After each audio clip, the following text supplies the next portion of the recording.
ಈ ಎಪಿಸೋಡಲ್ಲಿ ನೀವು ನಿಮ್ಮ ಇಕಿಗಾಯನ ಹೇಗೆ ಕಂಡುಕೊಳ್ಳೋದು ಅನ್ನೋದ್ರ ಬಗ್ಗೆ ಯಾವ ಸ್ಟೆಪ್ಸನ್ನ ಉಪಯೋಗಿಸ್ಕೊಂಡು ನೀವು ನಿಮ್ಮ ಇಕಿಗಾಯನ ಕಂಡ್ಕೋಬಹುದು ಅನ್ನೋದ್ರ ಬಗ್ಗೆ ನಾನು ತಿಳಿಸಿಕೊಡ್ತೀನಿ. ನೀವು ಮೊದಲನೇ ಬಾರಿಗೆ ನನ್ನ ಚಾನಲ್ಗೆ ಬರ್ತಾ ಇದ್ದೀರಾ ಅಂದರೆ ಖಂಡಿತ ಸಬ್ಸ್ಕ್ರೈಬ್ ಮಾಡಿ, ಹಾಗೆ ಈ ಎಪಿಸೋಡ್ನ ಕೊನೆ ತನಕ ನೋಡಿ. ಇಷ್ಟ ಆದರೆ ಲೈಕ್ ಮಾಡಿ ಮತ್ತು ಶೇರ್ ಮಾಡಿ.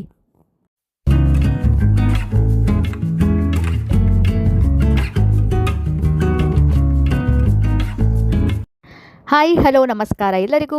ನಾನು ನಳಿನಿ. ನಿಮಗೆಲ್ಲರಿಗೂ ನನ್ನ ಚಾನಲ್ ದಿ ಬ್ಲಿಸ್ಫುಲ್ಗೆ ಸುಸ್ವಾಗತ.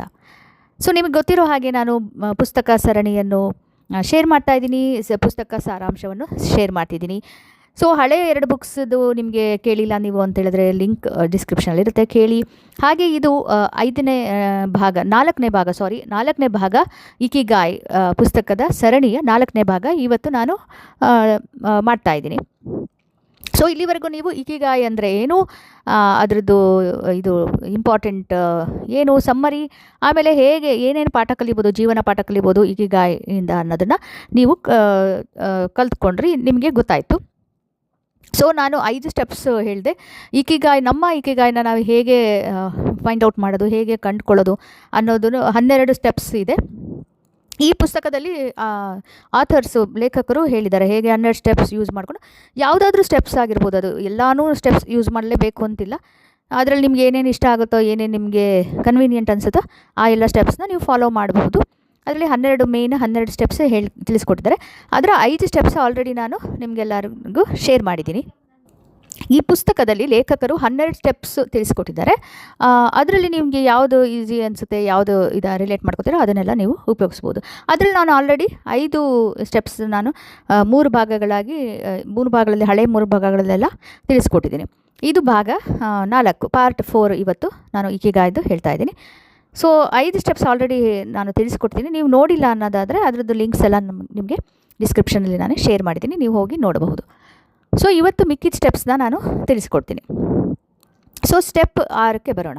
ಸ್ಟೆಪ್ 6 ಅಂತ ಏನು ಹೇಳಿದ್ರೆ, ನಿಮ್ಮ ಕೆಲಸದ ಮೇಲೆ ಫೋಕಸ್, ಅದು ಸ್ಟೆಪ್ 6 ತಿಳಿಸ್ಕೊಡುತ್ತೆ. ನೀವು ಯಾವುದೇ ಕೆಲಸ ಮಾಡಬಹುದು, ಅದರ ಮೇಲೆ ಗಮನ ಕೇಂದ್ರೀಕರಿಸೋದು ತುಂಬ ಅತ್ಯಗತ್ಯ, ತುಂಬ ಇಂಪಾರ್ಟೆಂಟು ಫೋಕಸ್ ಮಾಡೋದು. ಸೊ ನೀವು ಫೋಕಸ್ ಮಾಡೋದ್ರಿಂದ ನಿಮಗೇನಾಗುತ್ತೆ, ಅದರದ್ದು ಡೀಪಾಗಿ ಹೋಗ್ಬೋದು, ಅದರಿಂದ ಫ್ಲೋ ಕೂಡ ಸಿಗುತ್ತೆ.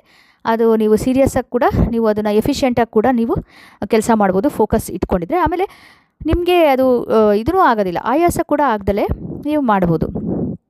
ಅದಕ್ಕೆ ಕೆಲಸಕ್ಕೆ ನಿಮಗೆ ಫ್ಲೋ ಮತ್ತು ಇದು ಫೋಕಸ್ ಎರಡೂ ಮಾಡಲಿಕ್ಕೆ ಏನೇನು ಮಾಡಬೇಕು, ಸೊ ಅದನ್ನು ನಾನು ಹೇಳ್ತೀನಿ. ಈಗ ಫೋಕಸ್ ಕೂಡ ಇರಬೇಕು, ಹಾಗೆ ಫ್ಲೋನಲ್ಲಿ ಮಾಡಿದ್ರೆ ನಿಮಗೆ ಈಸಿಯಾಗಿ ಇರುತ್ತೆ, ನಿಮಗೆ ಜಾಸ್ತಿ ಇದು ಆಗೋದಿಲ್ಲ, ಸುಸ್ತು ಆಗೋದಿಲ್ಲ. ಸೊ ಮೊದಲನೇದು, ನಿಮ್ಮ ಹಾರ್ಡ್ ವರ್ಕ್ನ ಚೂಸ್ ಮಾಡಿ, ಅಂದರೆ ಕಠಿಣ ಕೆಲಸ ಮಾಡಿ, ತುಂಬ ಇದಾಗಿ ಎಫರ್ಟ್ ಚೆನ್ನಾಗಿ ಜಾಸ್ತಿ ಹಾಕಿ. ನಾವು ಹಿಂದೆ ಎಲ್ಲ ಚರ್ಚೆ ಮಾಡಿದ ಹಾಗೆ ಸಂಶೋಧನೆ ಮಾಡಬೇಕಾದ ಕೆಲಸನ ಯಾವಾಗಲೂ ಆರಿಸ್ಕೊಳ್ಳಿ. ಅಂದರೆ ನೀವು ಜಾಸ್ತಿ ರಿಸರ್ಚ್ ಮಾಡಬೇಕು, ಏನಾರ ಕೆಲಸ ಬಗ್ಗೆ ತುಂಬ ರಿಸರ್ಚ್ ಮಾಡಬೇಕು, ತುಂಬ ಹಾರ್ಡ್ ವರ್ಕ್ ಮಾಡಬೇಕು ಅನ್ನೋದನ್ನು ಆರಿಸ್ಕೊಳ್ಳಿ. ಅದರಿಂದ ಏನಾಗುತ್ತೆ, ಯಾವಾಗಲೂ ಅದ್ರ ಬಗ್ಗೆನೇ ನಿಮಗೆ ಫೋಕಸ್ ಇರುತ್ತೆ. ನಿಮ್ಮ ತಲೆಯಲ್ಲಿ ಅದೇ ನಡೀತಾ ಇರುತ್ತೆ. ಓಕೆ, ನಾನು ಅದ್ರ ಬಗ್ಗೆ ರಿಸರ್ಚ್ ಮಾಡಬೇಕು, ಅದ್ರ ಬಗ್ಗೆ ನಾನು ಜಾಸ್ತಿ ತಿಳ್ಕೋಬೇಕು, ಅದ್ರ ಬಗ್ಗೆ ಜಾಸ್ತಿ ಫೋಕಸ್ ಮಾಡಬೇಕು. ಸೊ ಜಾಸ್ತಿ ನಿಮಗೆ ಗಮನ ಯಾವ್ದು ಕಡೆ ಜಾಸ್ತಿ ಬೇಕೋ ಅದನ್ನು ಮೊದಲು ನೀವು ಚೂಸ್ ಮಾಡ್ಕೊಳ್ಳಿ. ಸೊ ಅದರಿಂದ ಏನಾಗುತ್ತೆ, ನಿಮಗೆ ಫೋಕಸ್ಸು ಚೆನ್ನಾಗಿರುತ್ತೆ, ಆಮೇಲೆ ನಿಮಗೆ ಕಾನ್ಸಂಟ್ರೇಷನ್ ಕೂಡ ಆಗಿರುತ್ತೆ.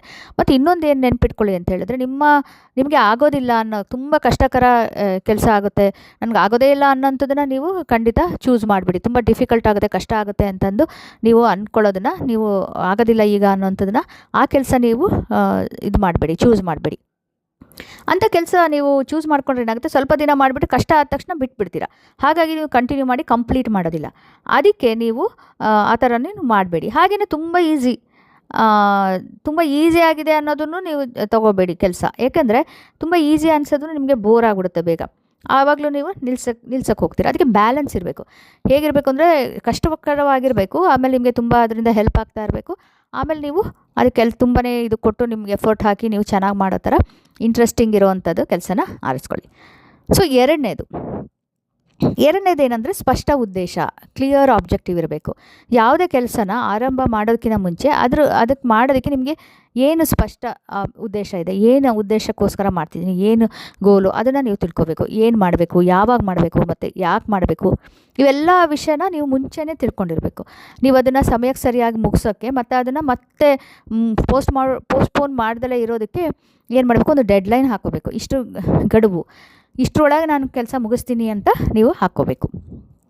ಸೊ ಮೂರನೇದೇನಂತ ಹೇಳಿದ್ರೆ ಒಂದೇ ಒಂದು ಕೆಲಸ ಅಟ್ ಎ ಟೈಮ್. ನಾವು ಮುಂಚೆನೂ ನಾನು ಹೇಳಿದ್ದೆ, ನಾನು ಹಿಂದಿನ ಎಪಿಸೋಡ್ಸಲ್ಲೆಲ್ಲ ನಾವು ಡಿಸ್ಕಸ್ ಮಾಡಿದ್ವಿ, ಮಲ್ಟಿ ಟಾಸ್ಕ್ ಮಾಡಬೇಡಿ. ತುಂಬ ಕೆಲಸಗಳು ಒಟ್ಟಿಗೆ ಮಾಡಿದ್ರೆ ನಿಮಗೆ ಯಾವುದಕ್ಕೂ ನಿಮಗೆ ಫೋಕಸ್ ಮಾಡಿ ನಿಮ್ಮ ಎಫರ್ಟ್ ಎಲ್ಲ ಹಾಕಿ ಚೆನ್ನಾಗಿ ಮಾಡೋದಕ್ಕಾಗೋದಿಲ್ಲ ಕೆಲಸ. ಅದಕ್ಕೆ ಒಂದು ಸಲ ಒಂದೇ ಕೆಲಸನ ಆರಿಸ್ಕೊಂಡು ಮಾಡಿ. ಸೊ ಹಾಗಾದರೆ ನಿಮಗೆಲ್ಲ ಇದು ಇರುತ್ತೆ, ಗಮನ ಇದ್ರ ಕಡೆನೇ ಇದ್ದು ನಿಮ್ಮ ಎನರ್ಜಿ ಎಲ್ಲ ಇದಕ್ಕೆ ಇನ್ವೆಸ್ಟ್ ಮಾಡಿ ನಿಮ್ಮದೆಲ್ಲ ಚೆನ್ನಾಗಾಗುತ್ತೆ.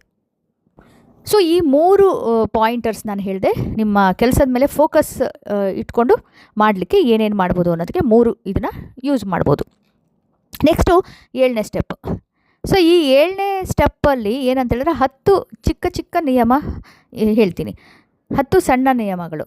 ಅದರಿಂದ ನಿಮಗೆ ಇಕಿಗಾಯ್ ನಿಂದ ನಿಮಗೆ ಸಕ್ಸಸ್ ಸಿಕ್ಕಲಿಕ್ಕೆ, ಇಕಿಗಾಯಿಂದ ಸಕ್ಸಸ್ ಸಿಕ್ಕೋದಕ್ಕೆ ಈ 10 ಸಣ್ಣ ನಿಯಮಗಳನ್ನು ನೀವು ಯೂಸ್ ಮಾಡ್ಬೋದು. ಅದೇನಂತಂದರೆ ನೀವು ಸುತ್ತಮುತ್ತಲು ಒಳ್ಳೆಯ ಸ್ನೇಹಿತರನ್ನು ಇಟ್ಕೊಳ್ಳಿ. ಸೊ ಸುತ್ತಮುತ್ತಲು ಯಾವಾಗಲೂ ನಿಮಗೆ ಎನ್ಕರೇಜ್ ಮಾಡೋರು, ಪಾಸಿಟಿವಿಟಿ ಕೊಡೋರು, ಇನ್ಸ್ಪೈರ್ ಮಾಡೋವಂಥ ಜನಗಳಿಂದ ಸುತ್ತುವರೆದಿರಿ. ಆಮೇಲೆ 2ನೇದಾಗಿ ಜೀವನನ ಆರಾಮಾಗಿ ಇದು ಮಾಡಿ, ರಶ್ ಆಗಬಾರ್ದು, ಸ್ಟ್ರೆಸ್ ಮಾಡಿಕೊಂಡು ಫಾಸ್ಟಾಗಿ ಓಡ್ಕೊತ ಮಾಡಬೇಡಿ. ಸೊ ಅದನ್ನು ಸ್ಲೋ ಪೇಸಲ್ಲಿ ಜೀವನ ಮಾಡಿ. 3ನೇದು, ಸೊ ಪೂರ್ತಿ ಹೊಟ್ಟೆ ತುಂಬ ತಿನ್ನಬೇಡಿ, 100% ಪೂರ್ತಿ ಕಂಠಪೂರ್ತಿ ತಿನ್ನಬೇಡಿ. ತಿನ್ನಬೇಕಾದ್ರೆ ನಾನು ಹೇಳಿದ್ನಲ್ಲ, ಹಳೆಯದು ನೆನ್ಪಿಟ್ಕೊಂಡಿರಿ, ಪ್ರೀವಿಯಸ್ ಎಪಿಸೋಡಲ್ಲಿ, ಹಳೆ ಎಪಿಸೋಡಲ್ಲಿ ನಿಮಗೆ ತಿಳಿಸ್ಕೊಟ್ಟಂಗೆ 80% ಅಷ್ಟೇ ಊಟ ಮಾಡಿ. ಇನ್ನು ನಾನು ಇನ್ನೂ 4 ತುತ್ತು ತಿಂತೀನಿ ಅಂತ ಅನ್ಬೇಕಾದ್ರೆ ನಿಲ್ಲಿಸಿ. ಸೊ 4ನೇದು ಏನಂತ ಹೇಳಿದ್ರೆ ನಿಮ್ಮ ದೇಹನ ಕರೆಕ್ಟಾಗಿ ಶೇಪಲ್ಲಿ ಇಟ್ಕೊಳ್ಳಿ. ಆ ಸೈಜ್ ಎಲ್ಲ ಕರೆಕ್ಟಾಗಿ, ಓವರ್ ಸೈಜ್, ಒಬೆಸಿಟಿ, ತುಂಬ ಹೆಚ್ಚು ಕಟ್ಟಲೆ ನಿಮ್ಮದು ಇಷ್ಟು ಹೈಟ್ಗೆ ಇಷ್ಟು ವೆಯ್ಟು ಈ ಥರ ಎಲ್ಲ ಇರಬೇಕು ಅಂತಿರುತ್ತೆ. ನಮಗೆ ತುಂಬ ಗಾತ್ರ ಜಾಸ್ತಿ ಮಾಡ್ಕೋಬೇಡಿ. 5ನೇದು, ನೀವು ಪ್ರೆಸೆಂಟಲ್ಲೇ ಇರಿ, ವರ್ತಮಾನದಲ್ಲಿ. ಹಳೆಯದು ಹಿಂದಿನ ಪಾಸ್ಟ್ ಹಳೆಯದನ್ನು ನೆನೆಸ್ಕೊಂಡು ಬೇಜಾರು ಮಾಡ್ಕೊಳ್ಳೋದೇ ಆಗಲಿ, ಅಯ್ಯೋ ಹಳೇದು ಚೆನ್ನಾಗಿತ್ತು ಅಂತ ಅಂದ್ಕೊಳ್ಳೋದಾಗಲಿ, ಅಥವಾ ನಾಳೆ ಏನಾಗುತ್ತೋ ಅಂತ ಟೆನ್ಷನ್ನು ಅದೆಲ್ಲ ಮಾಡಬೇಡಿ. ಈಗ ಈ ಮೊಮೆಂಟಲ್ಲಿ ಜೀವನ ಮಾಡೋದನ್ನ ಕಲ್ತ್ಕೊಳ್ಳಿ. ಆಮೇಲೆ 6ನೇದು, ಯಾವಾಗಲೂ ನಗ್ನಗ್ತಾ ಇರಿ, ಆದಷ್ಟು ನಗ್ನಗ್ತಾ ಇರೋದನ್ನ ಕಲ್ತ್ಕೊಳ್ಳಿ. 7ನೇದು, ಆ್ಯಕ್ಟಿವ್ ಆಗಿರಿ. ಸೊ ನಾನು ಆಯ್ತಪ್ಪ ಸಾಕು, ಈ ಕೆಲಸ ಆದಮೇಲೆ ನಾನು ಏನೂ ಮಾಡಲ್ಲ, ನಾನು ರಿಟೈರ್ ಆಗಿಬಿಡ್ತೀನಿ, ಆ ಥರ ಆ್ಯಟಿಟ್ಯೂಡ್ ಇಟ್ಕೋಬೇಡಿ. ಯಾವಾಗಲೂ ನೀವು ಆ್ಯಕ್ಟಿವ್ ಆಗಿನಾರು ಒಂದು ಕೆಲಸ ಇಟ್ಕೊಂಡು ಮಾಡ್ತಾರೆ. ಆ ಕೆಲಸ ಮಾಡೋದ್ರಿಂದ ನಿಮಗೆ ದುಡ್ಡು ಬರಲೇಬೇಕು ಅಂತಿಲ್ಲ, ಅದರಿಂದ ನಿಮಗೆ ಖುಷಿ, ತೃಪ್ತಿ ಅದೆಲ್ಲ ಸಿಕ್ಕಿದ್ರೆ ಸಾಕು. ಸೊ 8ನೇದು, ಸೊ ಪ್ರಕೃತಿ ಜೊತೆಗೆ ಕನೆಕ್ಷನ್ ಇಟ್ಕೊಳ್ಳಿ. ಸೊ ಅದರಿಂದ ಏನಾಗುತ್ತೆ, ನಿಮಗೆ ಇನ್ಸ್ಪಿರೇಷನ್ ಸಿಕ್ಕುತ್ತೆ. 9ನೇದು, ಕೃತಜ್ಞ ಆಗೋದಕ್ಕೆ ಕಲ್ತ್ಕೊಳ್ಳಿ. ಯಾವಾಗಲೂ ನೀವು ಗ್ರೇಟ್ಫುಲ್ನೆಸ್ ಪ್ರಾಕ್ಟೀಸ್ ಮಾಡಿ, ಗ್ರ್ಯಾಟಿಟ್ಯೂಡ್ ಪ್ರಾಕ್ಟೀಸ್ ಮಾಡಿ, ಅದರಿಂದನೂ ತುಂಬ ಹೆಲ್ಪ್ ಆಗುತ್ತೆ. 10ನೇದು, ನೀವು ಇಕಿಗಾಯನ್ನು ಹುಡುಕ್ಬಿಟ್ಟು ಅದನ್ನೇ ಫಾಲೋ ಮಾಡಿ. ಇಕಿಗಾಯಿ ಏನು ಅನ್ನೋದನ್ನು ಫೈಂಡ್ ಔಟ್ ಮಾಡಿ, ಆಮೇಲೆ ಅದನ್ನೇ ಫಾಲೋ ಮಾಡಿ, ಅದರಿಂದನೂ ತುಂಬ ಹೆಲ್ಪ್ ಆಗುತ್ತೆ. ಸೊ ಇದರಿಂದ ಏನಾಗುತ್ತೆ, ಇಕಿಗಾಯಿನ ನೀವು ಸಕ್ಸಸ್ಫುಲ್ಲಾಗಿ ಜೀವನದಲ್ಲಿ ಅಳವಡಿಸ್ಕೊಳಕ್ಕೆ ಇವೆಲ್ಲ ಇದು ಹೆಲ್ಪ್ ಆಗುತ್ತೆ. ನಾನೇನು ಹೇಳಿದ್ನ ಈ ನಿಯಮಗಳೆಲ್ಲ ಹೆಲ್ಪ್ ಆಗುತ್ತೆ. ಸೊ ಈ ಬುಕ್ನಲ್ಲೆಲ್ಲ ಹೇಗೆ ಏನು ಇಕಿಗಾಯಿ ಅಂದ್ರೇನು, ಹೇಗೆ ನಾವು ಇಕಿಗಾಯಿನ ಕಂಡುಕೊಳ್ಳೋದು ಅನ್ನೋದ್ರ ಬಗ್ಗೆನೆಲ್ಲ ಬರೆದಿದ್ದಾರೆ. ಅದನ್ನು ನಾನು ಇಲ್ಲಿ ತನಕ ನಿಮ್ಗೆ ತಿಳಿಸ್ಕೊಡ್ತಾ ಇದ್ದೀನಿ ಅಲ್ವಾ. ಸೊ 7 ಸ್ಟೆಪ್ಸ್ ಹೇಳಿದೆ. ಈಗ 8ನೇ ಸ್ಟೆಪ್ಪಿಗೆ ಬರೋಣ. ಸೊ ಇದು ಒಕಿನಾವಾ ಹಿರಿಯರಿದಾರಲ್ಲ, 100 ವರ್ಷ ಆ ಥರ ಇರೋ ಹಿರಿಯರು ಏನು ಸಲಹೆ ಮಾಡಿದ್ದಾರೆ ಅನ್ನೋದನ್ನು ನೋಡೋಣ. ಸೊ ಹಿರಿಯರು ತಮ್ಮ ಇಷ್ಟು ವರ್ಷದ ಅನುಭವದಿಂದ ಜಗತ್ತಿನೊಂದಿಗೆ ಹಂಚ್ಕೊಳ್ಳೋಕ್ಕೆ ಸಾಕಷ್ಟು ಬುದ್ಧಿವಂತಿಕೆನ ಇಟ್ಕೊಂಡಿದ್ದಾರೆ ಅವರು. ಅಂದರೆ ಇಷ್ಟು ವರ್ಷ ಎಕ್ಸ್ಪೀರಿಯನ್ಸ್ ಇದೆಯಲ್ಲ, ಅವರಿಗೆ ಚೆನ್ನಾಗಿ ಬುದ್ಧಿವಂತಿಕೆ ಇದೆ. ಸೊ ಅದರಲ್ಲಿ ಕೆಲವರು ನಾವೆಲ್ಲ ಯಂಗ್ ಇರೋರು, ಅಂದರೆ ನಾವು ಚಿಕ್ಕ ವಯಸ್ಸಿನವರೆಲ್ಲ ತುಂಬ ಗೊತ್ತು ಅಂತ ನಾವು ಅನ್ಕೋತೀವಿ, ತುಂಬಾ ಗೊತ್ತು ಅನ್ನೋ ಥರನೂ ಆಡ್ತೀವಿ. ಬಟ್ ಆದರೆ ಅದು ಜಾಸ್ತಿ ಸೀನಿಯರ್ ಸಿಟಿಸನ್ಸ್ ಇರ್ತಾರಲ್ಲ, 60 ವರ್ಷ ಇರ್ಬೋದು, 70, 80, ಇದರಲ್ಲಿ ಒಕಿನಾವಾದಲ್ಲಿ 100 ವರ್ಷ ಇದೆ ಅವರಿಗೆ, 90 ವರ್ಷದಿಂದ 100 ವರ್ಷ ಹಾಗೆಲ್ಲ ಬಾಳ್ತಾ ಇದ್ದಾರೆ. ಅವರಿಗೆಲ್ಲ ತುಂಬಾ ಇದೆ ವಿಸ್ಡಮ್, ಅಂದರೆ ಜೀವನ ಮಾಡಿರೋ ಅದು ಒಂದು ಬುದ್ಧಿವಂತಿಕೆ ಇದೆಯಲ್ಲ ಅದಿದೆ ಅವ್ರಿಗೆ. ಸೊ ತಲೆಮಾರುಗಳ ಈ ಹಿರಿಯರಿದಾರಲ್ಲ, ಅವರು ನಮಗಿನ್ನ ಚೆನ್ನಾಗಿ ಅವ್ರಿಗೆ ಇದಾಗಿದೆ, ಬುದ್ಧಿವಂತಿಕೆ ಇದೆ. ನಮಗಿಂತ ಉತ್ತಮವಾಗಿ ತಿಳಿದೋಗಿರೋ ಈ ಜೀವನದ ಬಗ್ಗೆ ನಾವು ಅಗತ್ಯವಾದ ವಿಷಯಗಳನ್ನು ಕಲಿಬೇಕು. ಈಗ ನಾವೇನೋ ಇವ್ರು ಬರೆದಿದ್ದಾರೆ, ಒಕಿನಾವಾ ಜನಗಳನ್ನ ಮೀಟ್ ಮಾಡಿ ಹೇಗೆ ಅನ್ನೋದನ್ನೆಲ್ಲ ತಿಳಿಸ್ಕೊಟ್ಟಿದ್ದಾರೆ ಈ ಬುಕ್ಕಲ್ಲಿ ಅಲ್ವಾ. ಅಲ್ಲಿ ಹೋಗ್ಬಿಟ್ಟು ರಿಸರ್ಚ್ ಮಾಡಿ ಸ್ಟಡಿ ಮಾಡಿ ಅವ್ರು ಬರೆದಿರೋದು ಬುಕ್ಕು ಈ ಲೇಖಕರು. ಸೊ ನಮ್ಮ ಸುತ್ತಮುತ್ತಲೂ ಇದ್ದಾರೆ, ನಮಗಿನ್ನ ಹಿರಿಯರು ಇರ್ತಾರೆ, ಅವ್ರಿಗೂ ಏನೋ ಜೀವನದಲ್ಲಿ ಅವ್ರು ಕಲ್ತಿರ್ತಾರೆ. ಅದನ್ನು ನಾವು ನೆಗ್ಲೆಕ್ಟ್ ಮಾಡಬಾರ್ದು. ಏನೇನು ಕಲ್ತ್ಕೋಬಹುದು ಅದೆಲ್ಲ ನಾವು ಅಗತ್ಯವಾದ ವಿಷಯನ ಕಲ್ತ್ಕೋಬೇಕು. ಸೊ ಮತ್ತು ಅದೇ ಸಮಯದಲ್ಲಿ ಏನು ತಪ್ಪಾಗಿದೆ, ಏನು ಇಲ್ಲ ಅಂತ ಅನ್ನೋದ್ರ ಬಗ್ಗೆ ಸುಮ್ಮನೆ ಅದ್ರ ಬಗ್ಗೆ ನಾವು ಟೈಮ್ ವೇಸ್ಟ್ ಮಾಡೋ ಬದಲು ನಾವು ಹೇಗೆ ಆ್ಯಕ್ಟಿವ್ ಆಗಿ ನಾವು ಜೀವನನ ಆನಂದದಿಂದ ಅನುಭವಿಸ್ಬೋದು ಅನ್ನೋದ್ರ ಕಡೆ ಗಮನ ಹರಿಸಿ. ಸೊ ಇದು ಹೇಗೆ ಮಾಡ್ಬೋದು, ಇದು ಏನಂತ ಹೇಳಿದ್ರೆ ಸುತ್ತಮುತ್ತಲು ನೀವು ಯಾರ್ಯಾರು ಸಿಗ್ತಾರೋ ಅವ್ರ ಜೊತೆಗೆಲ್ಲ ಮಾತಾಡಿ ಆದಷ್ಟು ಕನೆಕ್ಟ್ ಮಾಡಿಕೊಂಡು ಏನೇನು ಕಲ್ತ್ಕೋಬೋದು, ಯಾರ್ಯಾರು ಏನೇನು ಸಿಗ್ತಾರೋ ಎಲ್ಲರಿಂದನೂ ನಾವು ಒಂದು 4 ಮಾತಾಡಿದ್ರೆ 1-2 ಒಳ್ಳೇದು ಕಲ್ತ್ಕೋಬೋದು ಅಂತ ಅದು ನೋಡ್ತಾ ಇರ್ರಿ, ಕಲ್ತ್ಕೋಬೋದು. ಸೊ ಸುತ್ತಮುತ್ತಲು ಎಲ್ಲರ ಜೊತೆಗೂ ನೀವು ಕನೆಕ್ಷನ್ ಮಾಡಿಕೊಂಡು ಮಾತಾಡಿಕೊಂಡು ಆ ಥರ ಬೆಳೆಸ್ಕೊಂಡ್ರೆ ನಿಮಗೆ ತುಂಬಾ ಹೆಲ್ಪ್ ಆಗುತ್ತೆ. ಇದನ್ನು ಓಕಿನಾವಾ ಜನಗಳು ಹೀಗೆ ಮಾಡೋದು. ಅವ್ರು ಅದನ್ನೇ ಸಜೆಸ್ಟ್ ಕೂಡ ಮಾಡ್ತಾರೆ. ಯಾರು ಭೇಟಿ ಆದರೂ ಪ್ರತಿಯೊಬ್ಬರ ಜೊತೆಗೆ ನಗ್ನಗ್ತಾ ಮುಕ್ತವಾಗಿ ಮಾತನಾಡಿ. ಅದರಿಂದ ಏನಾಗುತ್ತೆ, ಬೆಳೆಯೋದು ಫ್ರೆಂಡ್ಲಿನೆಸ್, ಫ್ರೆಂಡ್ಶಿಪ್ ಚೆನ್ನಾಗಿ ಬೆಳೆಯುತ್ತೆ. ಹೇಳೋಕ್ಕಾಗಲ್ಲ, ಕೆಲವು ಸಲ ಈ ಟ್ರೈನಲ್ಲಿ ಟ್ರಾವೆಲ್ ಮಾಡ್ಬೇಕಾದ್ರೆ ಬಸ್ಸಲ್ಲಿ ಮಾಡೋರು, ಸಿಟಿ ಬಸ್ಸಲ್ಲಿ ಸಿಕ್ಕೋರು ಆಮೇಲೆ ಫ್ರೆಂಡ್ಸ್ ಆಗ್ತಾರೆ ಎಷ್ಟೊಂದು ಜನಗಳಿಗೆ, ಅಲ್ವಾ? ನಿಮ್ಗೆ ಆಗಿರಬಹುದು ಈ ಥರ.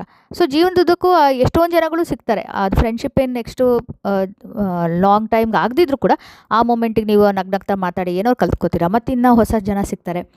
ಸೊ ನೀವು ಎಲ್ಲೆಲ್ಲಿ ಹೋಗ್ತಿರಲ್ಲೆಲ್ಲ ಅನೇಕ ಜನರ ಜೊತೆಗೆ ಸ್ನೇಹ ಬೆಳೆಸಿದ್ರೆ ಅದು ನಿಮಗೆ ಸಹಾಯ ಆಗುತ್ತೆ.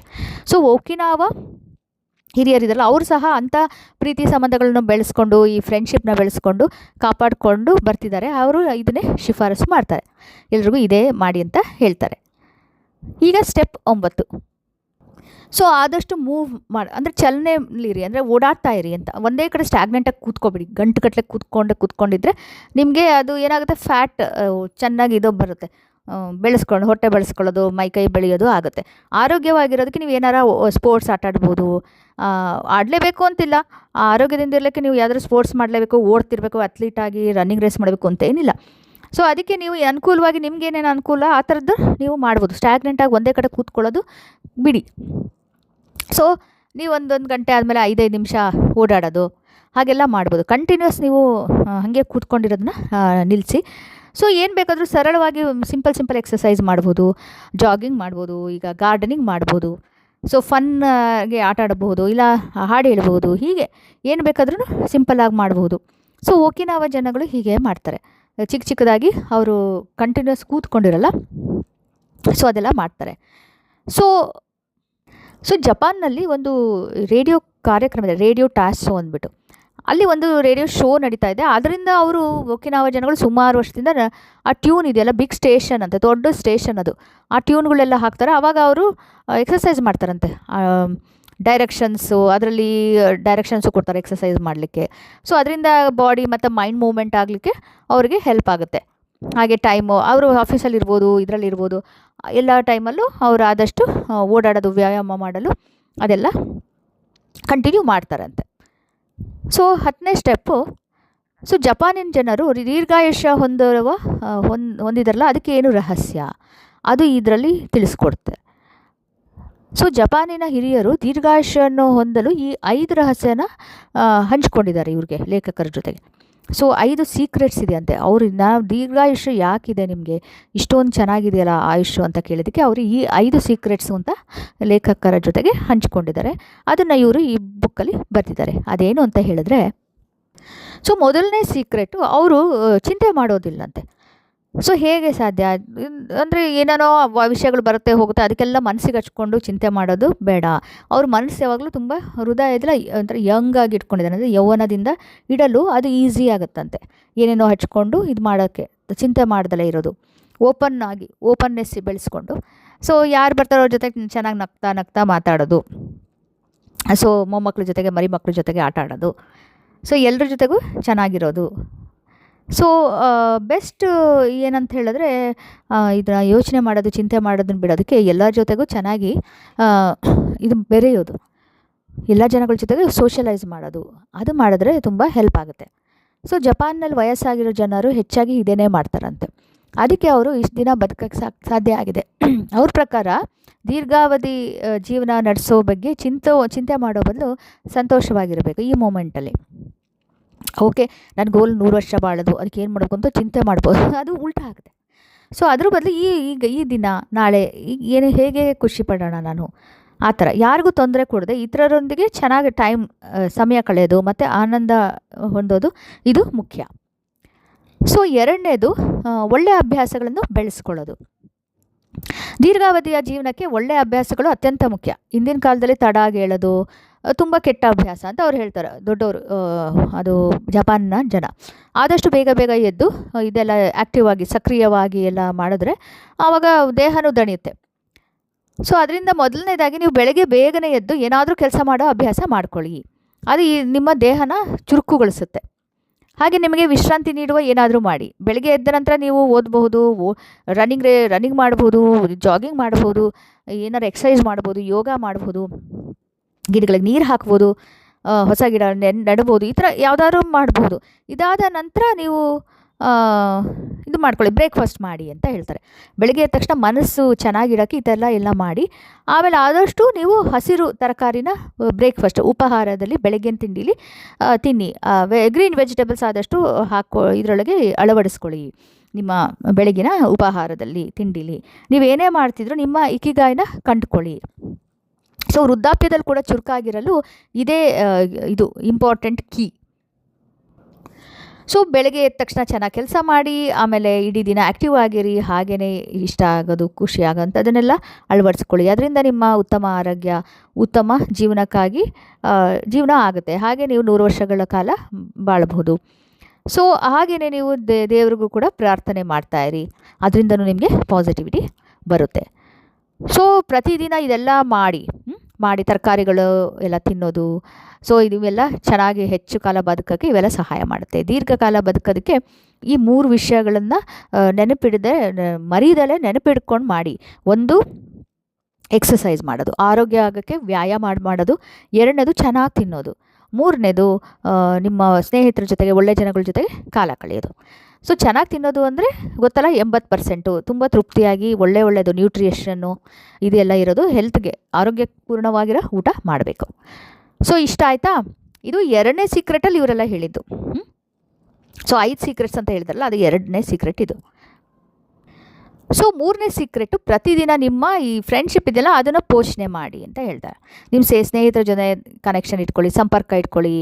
ಸೊ ವರ್ಷ ಆದಂಗೆ ಹೊಸ ಸ್ನೇಹಿತರನ್ನು ಮಾಡ್ಕೊಳ್ಳಿ. ಆ್ಯಡ್ ಮಾಡ್ತಾ ಹೋಗಿ ನಿಮ್ಮ ಫ್ರೆಂಡ್ಶಿಪ್ ಲಿಸ್ಟಲ್ಲಿ. ನಿಮ್ಮ ಸ್ನೇಹಿತರು ನಿಮಗೆ ಇದನ್ನು ಮೆಮೊರೇಬಲ್ ಆಗುತ್ತೆ. ಅವ್ರ ಜೊತೆಗೆ ಕಾಲ ಕಳೆದಿದ್ದು, ಆಮೇಲೆ ಖುಷಿಯಿಂದ ಅವ್ರ ಜೊತೆಗೆ ಕಾಲ ಕಳೀರಿ. ಹಾಗೆ ಸ್ನೇಹಿತರ ಜೊತೆಗೆ ಇರೋ ಜೀವನ ತುಂಬ ಆನಂದವಾಗಿ ಇರುತ್ತೆ. ನೀವು ಪ್ರೀತಿಸೋ ಜನ ಜೊತೆಗೆ ಇದ್ದರೆ ಅದು ನಿಮ್ಮ ದೀರ್ಘಾಯುಷ್ಯಕ್ಕೆ ಅದು ರಹಸ್ಯ. ಸೊ 4ನೇ ಸೀಕ್ರೆಟು ಇದು ಮಾಡೋದು, ಇನ್ಕಂಪ್ಲೀಟ್ ಲೈಫ್ ಅಂದರೆ ಅಪೂರ್ಣ ಜೀವನವನ್ನು ನಡೆಸಿ ಅಂತಾರೆ. ಅದು ಹೇಗೆ ಅಂತ ಹೇಳಿದ್ರೆ, ನಿಮ್ಮ ಜೀವನನ ಸ್ಲೋ ಆಗಿ, ನಿಧಾನವಾಗಿ, ಆರಾಮಾಗಿ ನಡೆಸಿ ಅಂತಾರೆ. ದೀರ್ಘಕಾಲದವರೆಗೆ ನಿಧಾನವಾಗಿ ಎಲ್ಲ ಮಾಡ್ತಾಯಿದ್ರೆ, ಆತುರ ಪಡದಲೆ ಹಾಗೆಲ್ಲ ಮಾಡ್ತಾಯಿದ್ರೆ ನೀವು ಹೆಚ್ಚು ಕಾಲ ಬದುಕಬಹುದು. ಸೊ ಜಪಾನ್ನಲ್ಲಿ ಅನೇಕ ವೃದ್ಧರು ಹೆಚ್ಚು ಕಾಲ ಬದುಕುವ ಇದು ರಹಸ್ಯ ಇದೇನೆ. ಅದೇನು ಹಂಚ್ಕೋತಾರೆ ಅಂದರೆ, ಅವರು ಬೇಗನೆ ಎಚ್ಚರ ಆಗ್ತಾರಂತೆ, ವ್ಯಾಯಾಮ ಮಾಡ್ತಾರೆ, ಉತ್ತಮ ಉಪಹಾರ ಸೇವನೆ ಮಾಡ್ತಾರೆ. ಮತ್ತು ಇಷ್ಟೆಲ್ಲ ಆದ ನಂತರ ಅವರು ದಣಿದಾಗ, ಸುಸ್ತಾದಾಗ ಅವರು ತಮ್ಮ ಸ್ನೇಹಿತರನ್ನು ಭೇಟಿಯಾಗ್ತಾರಂತೆ. ಸೊ ಪ್ರತಿದಿನ ಅನೇಕ ವಿಭಿನ್ನ ಕೆಲಸಗಳನ್ನು ಮಾಡೋದ್ರಿಂದ ಅವರ ಜೀವಿತಾವಧಿ ಇದು ಲೈಫ್ ಸ್ಪ್ಯಾನ್ ಜಾಸ್ತಿ ಆಗುತ್ತಂತೆ. ಇತ್ತೀಚಿನ ದಿನಗಳಲ್ಲಿ ಜನರು ತಮ್ಮ ಈ ಬ್ಯುಸಿ ಲೈಫಲ್ಲಿ ಟೈಮ್ ಟೇಬಲ್ನ ಫಾಲೋ ಮಾಡ್ತಾರೆ. ಅದರಿಂದನೇ ಬ್ಯುಸಿಯಾಗಿ ಕಾರ್ಯನಿರತರಾಗಿರ್ತಾರೆ. ಮತ್ತು ಕೆಲವೊಮ್ಮೆ ಅವ್ರ ಕೆಲಸದಲ್ಲೇ ಅವರು ಮುಳುಗಿಬಿಡ್ತಾರೆ. ಹಾಗೆ ಮಾಡೋದ್ರಿಂದ ಏನಾಗುತ್ತೆ, ನಿಮ್ಮ ಜೀವನ ಎಂದೂ ಜಾಸ್ತಿ ಆಗೋಲ್ಲ. ಅಂದರೆ ಲೈಫ್ ಇದೆಯಲ್ಲ, ಇದು ಆಯುಷ್ ಜಾಸ್ತಿ ಆಗೋಲ್ಲ. ಅದರಿಂದ ಒತ್ತಡದಲ್ಲಿ ಇರಬಹುದು. ಒತ್ತಡದಲ್ಲಿದ್ದಾಗ ಒಂದೊಂದೇ ಕೆಲಸದ ಮೇಲೆ ಗಮನ ಹರಿಸಿ. ಹೀಗೆ ಮಾಡೋದ್ರಿಂದ ನಿಮ್ಮ ಪ್ರಸ್ತುತ ಈಗಿನ ಮಾಡೋ ಕೆಲಸ ಸಹ ನೀವು ಸರಿಯಾಗಿ ಪೂರ್ಣ ಮಾಡ್ಬೋದು. ನೆನ್ಪಿಟ್ಕೊಳ್ಳಿ, ದೀರ್ಘಾವಧಿ ಜೀವನದ ರಹಸ್ಯ ಅಂದರೆ ಬೇಗನೆ ಮಲಗೋದು, ಬೇಗನೆ ಹೇಳೋದು, ಬೇಗನೆ ಮಲಗೋದು, ಮತ್ತು ನಡೀತಾ ಇರೋದು, ಅಂದರೆ ಆ್ಯಕ್ಟಿವ್ ಆಗಿರೋದು. ಆಮೇಲೆ ಶಾಂತಿಯಿಂದ ಬದುಕಬೇಕು, ಪೀಸ್ಫುಲ್ಲಾಗಿ, ಕಾಮಾಗಿ. ಸಣ್ಣ ಪುಟ್ಟ ವಿಷಯಗಳನ್ನೆಲ್ಲ ಆನಂದಿಸಬೇಕು, ಸಣ್ಣ ಇದನ್ನು ಎಂಜಾಯ್ ಮಾಡಬೇಕು. ಹಾಗೆ ಸ್ನೇಹಿತರನ್ನು ಭೇಟಿ ಮಾಡಬೇಕು. ಹೀಗೆಲ್ಲ ಮಾಡಿದ್ರೆ ನಿಮ್ಗೆ ಯಾರೂ ತಡೆಯೋಕ್ಕಾಗಲ್ಲ. ಜಾಸ್ತಿ ಬಾಳೋದಕ್ಕೆ, ಹೆಚ್ಚು ಬದುಕೋದಕ್ಕೆ ಇನ್ಯಾರೂ ತಡೆಯೋಕ್ಕೆ ಸಾಧ್ಯವಿಲ್ಲ ಅಂತ ಅವ್ರು ಹೇಳ್ತಾರೆ. ಸೊ 5ನೇದು, ಆಪ್ಟಿಮಿಸ್ಟಿಕ್ ಆಗಿರಿ, ಆಶಾವಾದಿ ಆಗಿರಿ ಅಂತ ಹೇಳ್ತಾರೆ. ಪ್ರತಿದಿನ ನಿಮಗೆ ಹೇಳ್ಕೊಳ್ಳಿ, ಇಂದು ಆರೋಗ್ಯ ಮತ್ತು ಶಕ್ತಿಯಿಂದ ತುಂಬಿದ ದಿನ ಆಗಿದೆ, ಇದನ್ನು ಪೂರ್ಣವಾಗಿ ಅನುಭವಿಸ್ತೀನಿ, ಹೀಗೆ ಅಂದ್ಕೊಳ್ಳಿ. ಖಂಡಿತ ನೀವು ಎಷ್ಟೇ ವಯಸ್ಸಾಗಲಿ ಅಥವಾ ದುರ್ಬಲ, ವೀಕ್ ಆಗಿದ್ರೂ ನನಗೆ ಇನ್ನೂ ಮಾಡೋಕ್ಕೆ ತುಂಬ ಇದೆ ಅಂತ ನೀವೇ ಹೇಳ್ಕೊಳ್ಳಿ. ಮತ್ತು ಇದನ್ನು ಹೇಳಬೇಕಾದ್ರೆ ನಗ್ತಾ ಇರಬೇಕಂತೆ, ಜೋರಾಗಿ ನಗಬೇಕಂತೆ. ನಗೋದು ತುಂಬ ಮುಖ್ಯವಾದ ವಿಷಯ ಅಂತ ಅವ್ರು ಹೇಳ್ತಾರೆ. ನೀವು ಎಲ್ಲೋದ್ರೂ ನಗ್ತಾ ಇರಿ.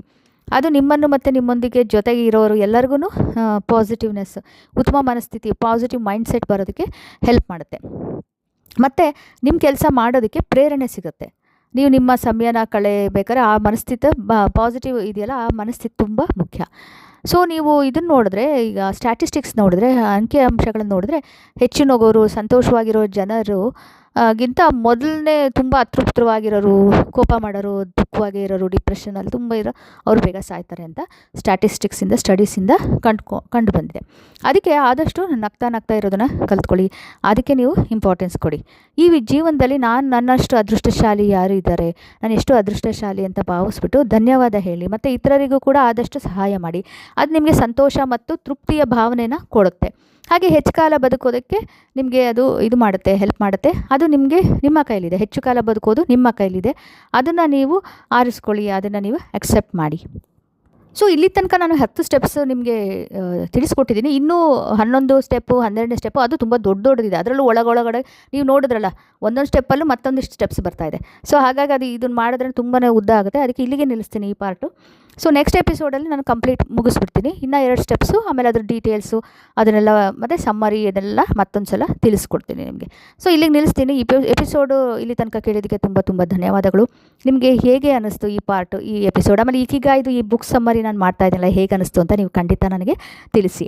ನೀವು ಆಲ್ರೆಡಿ ನೀವು ಇದು ಇಕಿಗಾಯಿ ಓದಿದ್ದೀರಿ ಅಂದರೆ ನಿಮ್ಗೆ ಹೇಗೆ ಅನ್ನಿಸ್ತು ಆ ಪುಸ್ತಕ ಅಂತ ಕೂಡ ನನಗೆ ಕಮೆಂಟ್ಸಲ್ಲಿ ತಿಳಿಸಿ.